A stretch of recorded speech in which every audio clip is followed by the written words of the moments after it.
And the next applicant, please. Hello, sir. Hello. Vivian, nice to meet you. Nice to meet you. Position is running the volunteer program for the Olympics. Yes, that's right. Okay. Is this your resume? Yes, please. I see. Thank you. Vivian. Good. Now you're going to watch a movie. Well, we were interested in your application for the position of project manager. Well, I'm very excited about the position. Well, I can see from your resume that you have a lot of work experience. Yes, I've had many job responsibilities. What do you consider your greatest strength?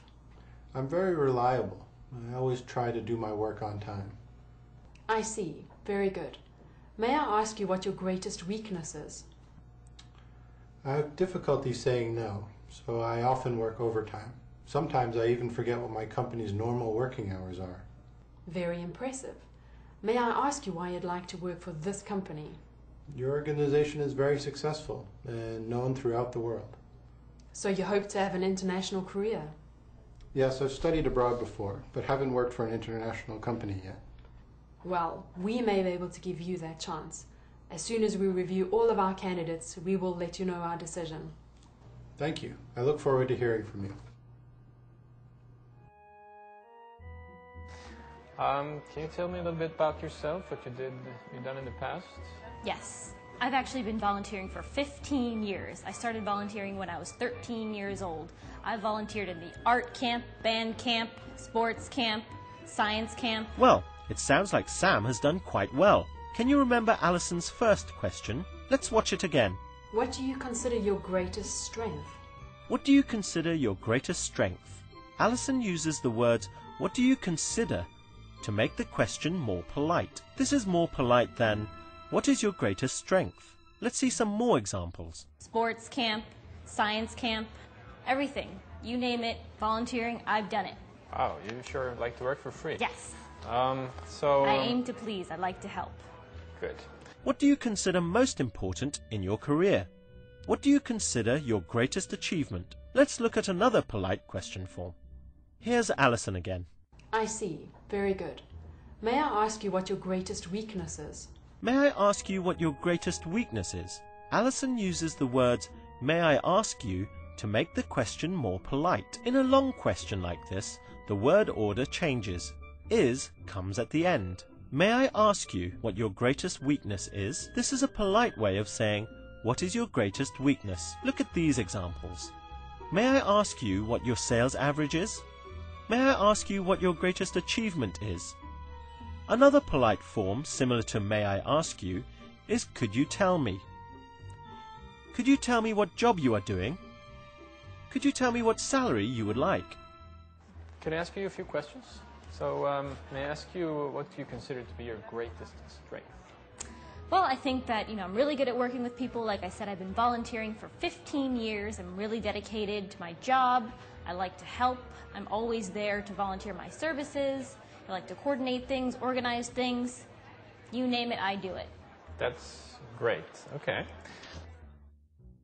May I also ask what you consider to be your greatest weakness? It might be that I volunteer too much. Good work. Now let's try a short quiz. Use the words on the screen to make a polite question. May I ask if you are married? Now let's try another question with the words on the screen.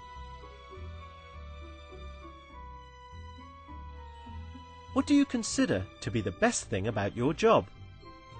Try making a polite question here. Could you tell me about your last job?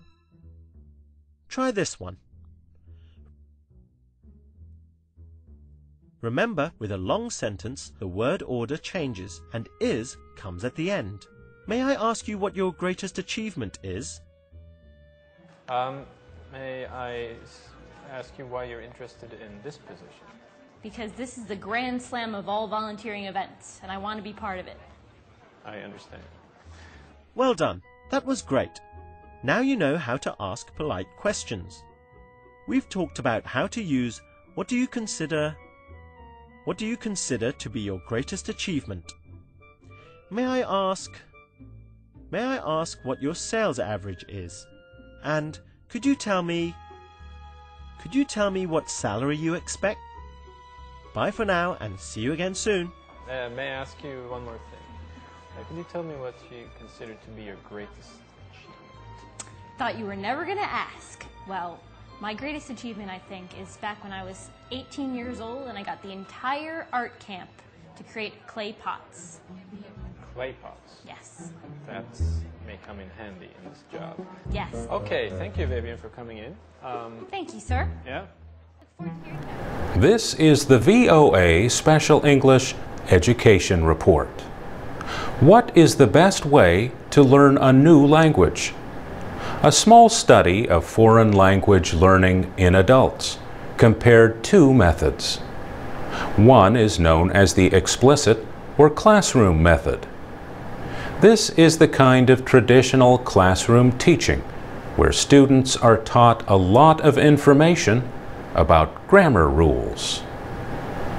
The other method is known as the implicit or immersion method. The idea here is to learn much the way children do when they learn a native language.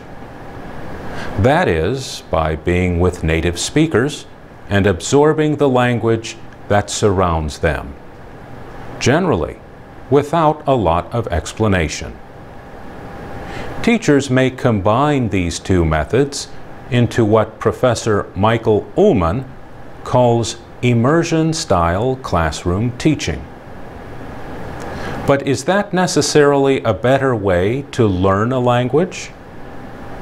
Mr. Ullman was the senior investigator for the new study.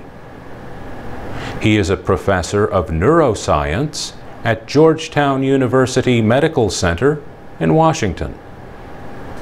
He says he was surprised to find that combining the two methods might not help the brain in processing the new language. If he had to learn a language, what would he do? One possibility would be to start with classroom and then go to immersion. But he says there is a possibility that classroom could hurt later immersion. That is one possibility in interpreting the data. The Public Library of Science published the study earlier this year. The 21 adults in the experiment learned Brocanto 2, a 13-word language created for the study. The words and grammar rules relate to a computer game similar to chess that the learners played. For example, Blom Nemo Lu Neep Li Praz means the square Blom piece switches with the Neep piece. The researchers tested the people 3 to 6 months after they had learned the language to see how well they could remember it.